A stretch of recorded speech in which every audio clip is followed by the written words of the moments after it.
Hey guys, welcome back to my channel, Reformed Hebrew Ministries. This is going to be a continuation of my Sheol studies, and today we're going to go through Isaiah chapter 14. Now, I have a lot to say about Isaiah chapter 14. I have a lot to read to you. I'm going to read a lot of stuff here. I wrote a very long post about this on my Instagram page many years ago.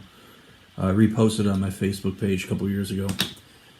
And it's an explanation to Isaiah chapter 14. This is one of the better passages that proponents of the doctrine of the immortality of the soul have. This is a question that they ask me that I have to answer. I have to give a legitimate answer to this, because if you take what the passage says at face value, then the soul is immortal. I'm going to read this to you here real quick. I'm going to read you Isaiah chapter 14. This is verses 8 through 10 here. That's Isaiah chapter 14, verse 8 through 10. It says, "Yeah, the fir trees rejoice at you, and the cedars of Lebanon, saying, you are laid down. No feller has come up against us." All feller is a lumberjack. "Sheol from beneath is moved for you to meet you at your coming. It stirs up the dead for you, even all the chief ones of the earth. It is raised up from their thrones, all the kings of the nations. All they shall speak and say unto you, are you also become weak as we? Are you become like unto us?" Now it seems like this passage is saying that somebody's going to be brought down to Sheol, and all those people down there are going to be speaking to you, and they're going to say, have you become weak like us? And you know, like I said, if you take that at face value, it really seems like the soul would be immortal right there. Now, I'm going to prove to you that it's not, okay? But this is something that this is going to be a longer video. This takes an explanation, and if you want to understand what this is saying, you're going to have to take notes and understand the whole thing. Because you can't just take little snippets of passages and then ignore the surrounding context. Because if you do that, then what do you do with the passages that surround the context of this? Those mean something too, and if you rip things like this passage and I think verse 14 and 15 out of here, and just read those little snippets, build your theology on it, well then the surrounding verses are going to have no meaning. You're not going to be able to make any sense of it. The context of this entire chapter, this is such a tough one too, because you know,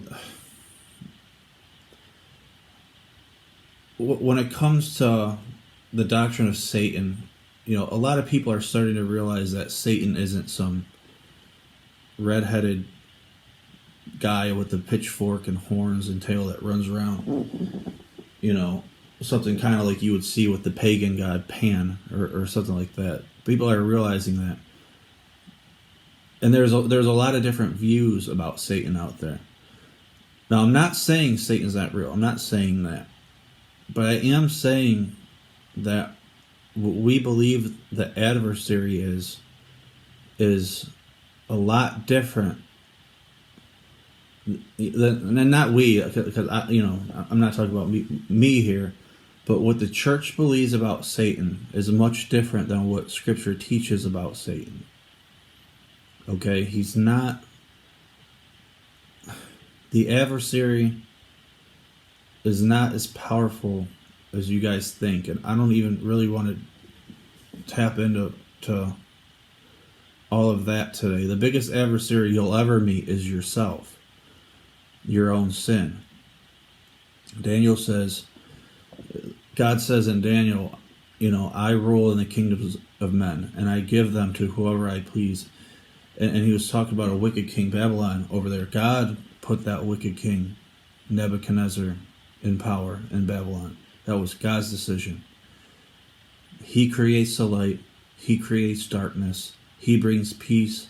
He's the one who brings about calamity. He is the Lord. He does all those things. Now, I'm not going to get into the doctrine of Satan today, past this passage, but it is important to tell you guys that this passage is not talking about Satan. And it even tells us it's not talking about Satan. This passage tells us exactly who it's talking about. Verse 3 says it's to the king of Babylon. Now, It also says that this is a parable. And it explicitly tells us in verse 4, take up this parable to the king of Babylon. So to take Isaiah 14, 8 through 10 now, literally would be going against what we were literally just told 5 verses before, where we were told that it was just a parable. Now, even at face value, when you re-examine it now, you see some stuff here, like the verse 8. Yeah, the fir trees rejoice at you, and the cedars of Lebanon, saying, since you are laid down, no feller has come up against us. Do fir trees talk? Do they rejoice? Do cedars talk? Do they rejoice? No, they don't. And you see that people and nations are compared to, and kings are compared to trees all over Scripture. So if you're not going to take that literally, why are you going to take Sheol from beneath as a move to meet you at your coming? You can't take that literally either. If you're not going to take these passages literally, then why are you going to say, how could you sit there and use this passage as your sole case for the immortality of the soul, seeing that everything we just read up until that has been metaphorical? And verse 4 tells us it's metaphorical. And to take that literally would contradict all the other passages in Scripture which say there is nothing after death, no remembrance, darkness, nothing. You can't do that. Now, I'm going to go through the entire teaching here now.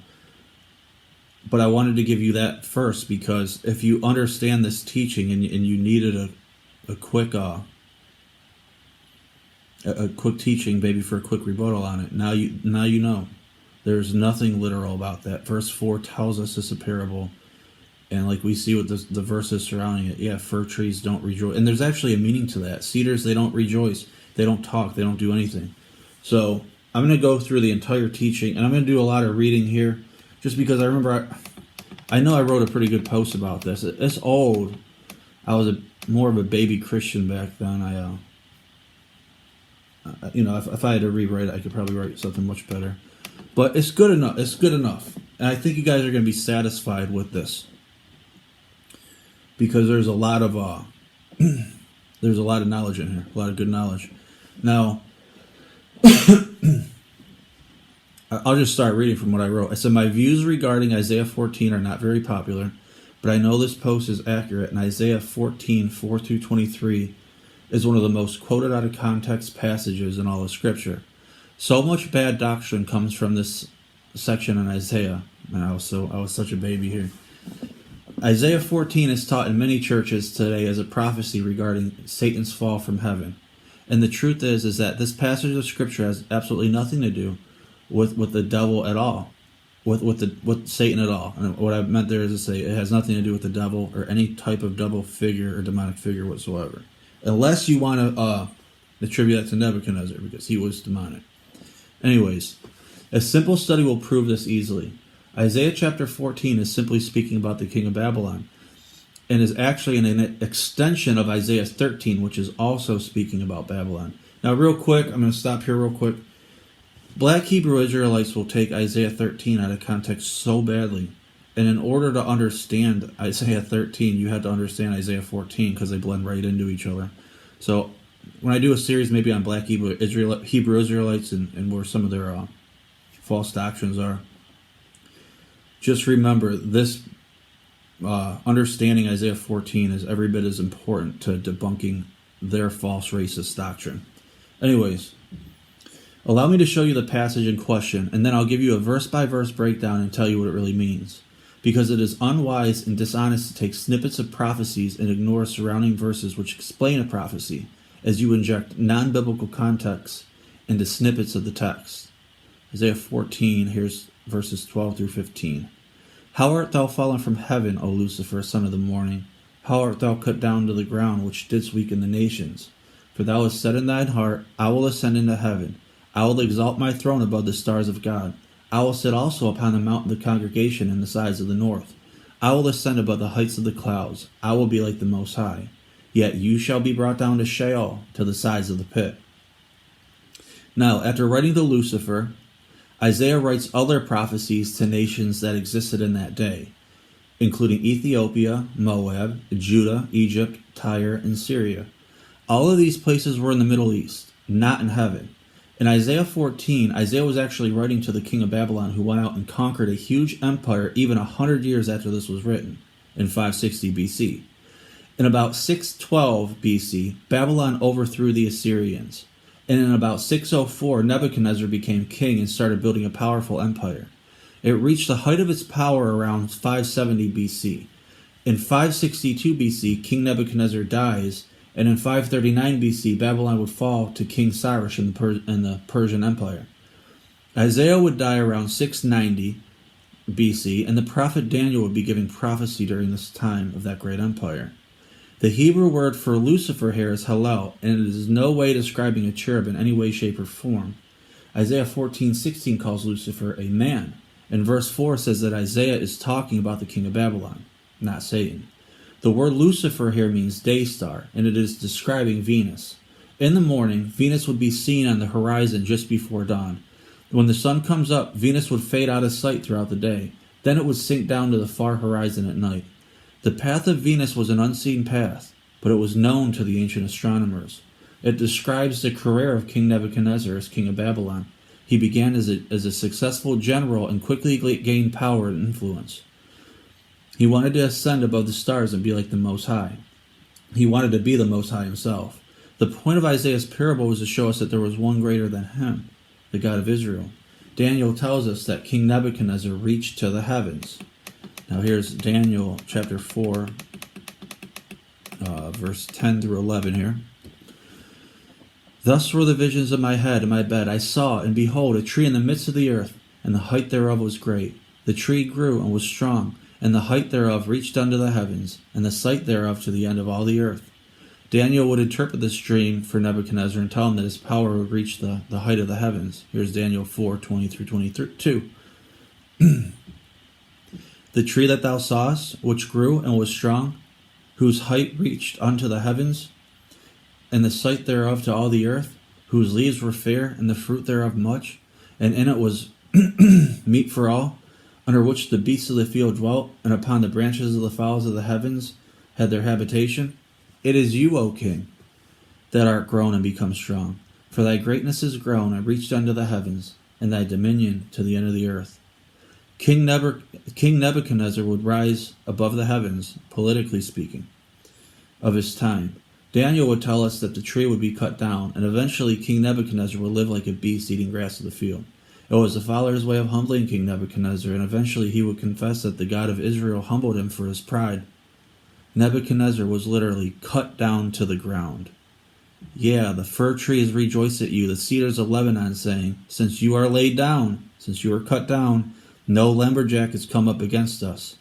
Sheol from beneath is moved for you to meet you at your coming. It stirs up the dead for you, even all the chief ones of the earth.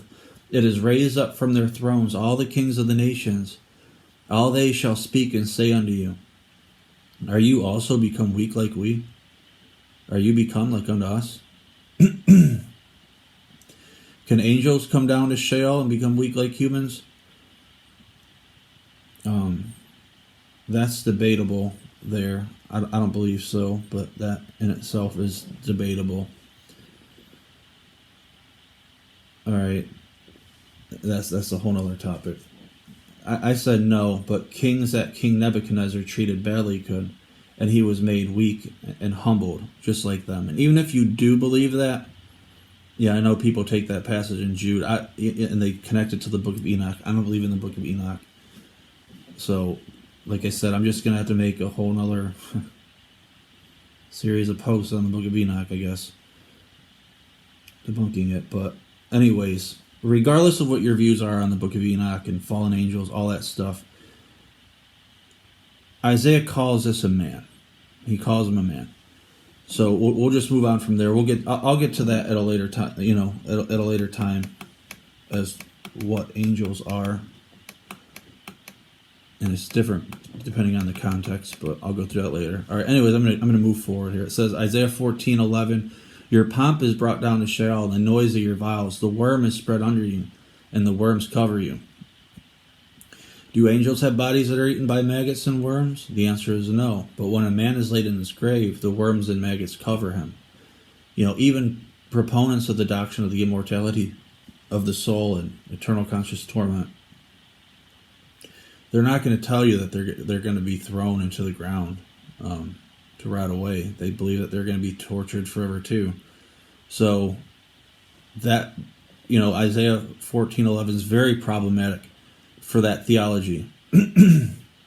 Because even people who hold to eternal conscious torment and the doctrine of the immortality of the soul would never say that. They would never say angels are going to be buried. They're going to be. They believe they're going to be thrown in a place of eternal fire, and a lake of fire, to be tormented forever. When you realize that it's just a man, though, from my position, you really don't see any issues with it. You see that Nebuchadnezzar is brought to the ground. He's laid in the dirt. The worms eat away at you, and you're dead. You're gone. It's as simple as that. Isaiah 14, here 16 through 17. They that see you shall narrowly look upon you and consider you, saying, is this the man that made the earth tremble, that did shake the kingdoms, that made the world as a wilderness and destroy the cities thereof, that opened not the house of his prisoners? Now, would people call a fallen angel a man who shook kingdoms? That doesn't make sense. The answer is no. But this is exactly what King Nebuchadnezzar did. It is incredibly evident after a little study that Isaiah 14 is absolutely not talking about Satan. It has everything to do with the king of Babylon. This passage makes no sense if it's talking about Satan. I'll give you a breakdown of the entire parable. In verse 3 and 4, we are told that Israel would be taken from Babylon, and the golden city Babylon, the oppressor, the king of Babylon, would cease. Remember, Babylon was described as by the prophet Daniel as the kingdom who was compared as the head of gold. But Babylon was now over, and they no longer had the power to oppress people anymore. The Israelites were told to take up this parable to the king of Babylon. Now, make sure that you realize that this is all a parable. So much bad doctrine comes from this section of Scripture, Isaiah 13, chapter 13 through chapter 17, especially regarding Sheol, which is usually twisted to make others believe it is some sort of giant ghost lounge torture chamber. And it is important to get this right. This passage is just a parable, and Isaiah 14:4 clarifies that for us. All right, so I guess when I wrote that, I'm just kind of trying to reiterate that verse 4 is talking about it being a parable. Now, here's verses 3 through 4 here. It shall come to pass in that day that Yahweh shall give you rest from sorrow, from your fear, and from the hard bondage wherein you were made to serve, that you shall take up this parable against the king of Babylon, and say, how is the oppressor ceased? Now explain that. Isaiah 14:5. Yahweh has broken the staff of the wicked and the scepter of the rulers. In antiquity, a staff or a scepter was a symbol of power. Yahweh had now ripped the scepter Babylon was holding and gave it to King Cyrus in the Persian Empire, which would rise to become one of the greatest and largest kingdoms that the world has ever seen. The Medo-Persian Empire was the torso of silver. Verse 6 would go forth to tell us that Babylon, who ruled the world continuously and oppressively, was now persecuted and oppressed. Here's Isaiah 14:6. He who smote the people in wrath with a continual stroke, he that ruled the nations in anger, is persecuted and none hinders. Isaiah would tell us that the whole world is at rest, and this was true. Now that Babylon had fallen and lost its power and influence over the world, many who were oppressed were now at peace. When we are told that they break forth into singing, it means they were incredibly happy. Here's Isaiah 14:7. The whole earth is at rest and is quiet. They break forth into singing. Moving forward. Yeah, the fir trees rejoice at you. This is Isaiah 14:8. I'm just going down the line now. Yeah, the fir trees rejoice at you, and the cedars of Lebanon, saying, since you are laid down, no lumberjack has come up against us. The fir trees here is a reference to the kingdoms that Babylon conquered. King Nebuchadnezzar and his powerful army was set at his time to cut down nations like a lumberjack cuts down trees. We are then told that the kings in Sheol were excited to meet Nebuchadnezzar in the fallen Babylonian Empire. Metaphorically speaking, they were telling him that he was just a man weak just like them, and serves as a lesson that regardless of how powerful we become here on earth, we are still mortal men subject to the Most High. Isaiah 14, verses 9 through 11. Sheol from beneath is moved for you to meet you at your coming. It stirs up the dead for you, even all the chief ones of the earth.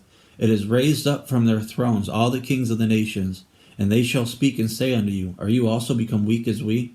Are you become like unto us? Your pomp is brought down to Sheol, and the noise of your vials. The worm is spread under you, and the worms cover you.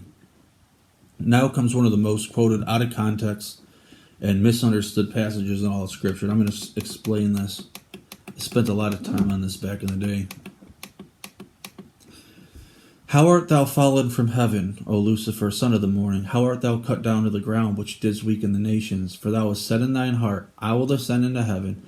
I will exalt my throne above the stars of God. I will also sit upon the mount of the congregation in the sides of the north. I will ascend above the heights of the clouds. I will be like the Most High. Yet thou shalt be brought down to Sheol, to the sides of the pit. I'm going to give you a verse by verse and sentence by sentence breakdown of this passage. Just please remember, Lucifer is the Latin translation of the Hebrew word Hallel, or I wrote the Hebrew word Hallel, and it does not mean Satan. We've already established earlier that Lucifer, or Hallel, was a man, and proved this using Scripture. Lucifer said he was going to do 5 things here. I'll explain the meaning of each one. I will ascend into heaven. This means that King Nebuchadnezzar desired to rise above all nations, politically, something only the Most High himself could possibly do. He wanted to become the supreme ruler of all kingdoms. And I made my case for that when I quoted Daniel, where I talked about he was that tree that grew above the heavens. He did. That King Nebuchadnezzar fulfilled that about 100 years after that prophecy of Isaiah. I will exalt my throne above the stars of God. Stars in Scripture sometimes represent messengers of the Most High. King Nebuchadnezzar wanted to set his throne above all the people of the Most High. I will set, and he did. He conquered Jerusalem. I will sit also upon the mount of the congregation in the sides of the north. This is a reference to the temple. King Nebuchadnezzar will sit, or dominate and control, the mount of the congregation, the temple where the Most High is worshipped by his people of Israel. In the sides of the north, where the Holy of Holies is located. Psalms 48:2, it says, Beautiful for situation, the joy of the whole earth, is Mount Zion on the sides of the north, the city of the great king. That's talking about the temple where the Most High dwells in the Holy of Holies. So, I don't even know how people, most people don't even understand that. Usually when I debate that, I really don't debate what that means with them. They really don't know.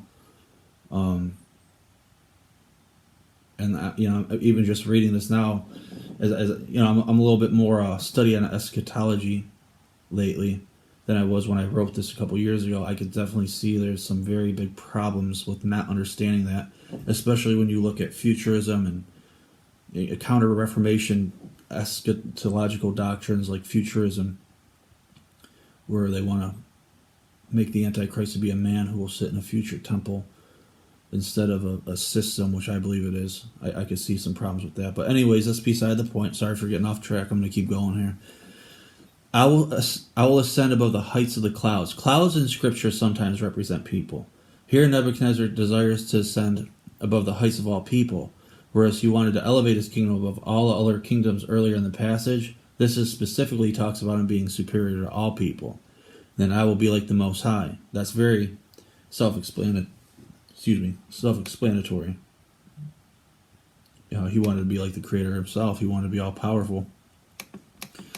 Yet you shall be brought down to Sheol, to the sides of the pit. Nebuchadnezzar, you're dead. You're going to die. You're going to be brought down to Sheol. You're not a god. You're going to die, just like all of us die. As great as Nebuchadnezzar was, and as many as the miraculous accomplishment he achieved as dictator, he was still a mortal man, and saw death in Sheol like all mortal men. He was now like all the other kings who he treated badly, and they couldn't believe that he was really the one who made that world tremble. Here's Isaiah chapter 14, 16 through 17. They that see thee shall narrowly look upon thee, and consider thee, saying, Is this the man that made the earth tremble, that did shake the nations, that made the world as a wilderness, and destroyed the cities thereof, that opened not the house of the prisoners?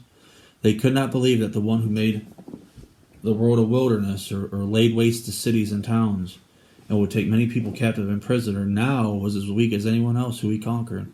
He was weak just like them. God humbled him. like he humbles us all.